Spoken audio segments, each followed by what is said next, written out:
Hello mga kakitang, for today's video, isi-share ko nga po pala sa inyo kung ano po yung pangkabuhayan na ginagawa po namin or yung trabaho ng aking mga magulang.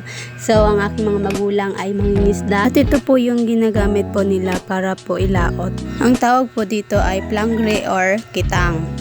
Ang tawag naman po sa ginagawa ko ay pain. So, naglalagay po ako ng pain sa kawil at share ko lang din po na dito po namin kinukuha yung panggastos namin sa pang-araw-araw. Share ko lang rin po sa inyo na hindi po pare-pareho yung kita po sa pagpaplangre. Minsan po wala, minsan marami, minsan sakto, minsan walang-wala po talaga.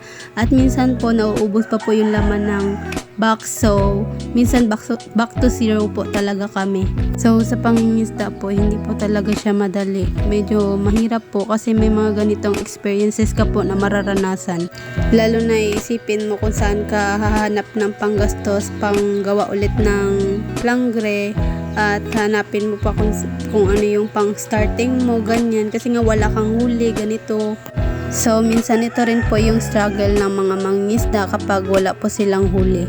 Kaya minsan nalulungkot ako kapag umuwi sila mama na medyo malungkot ang itsura nila kasi nga ganito, walang huli, walang dala or walang maibili kasi nga wala po silang huli. Minsan nakakalungkot na makita yung pagod nila, yung hirap nila.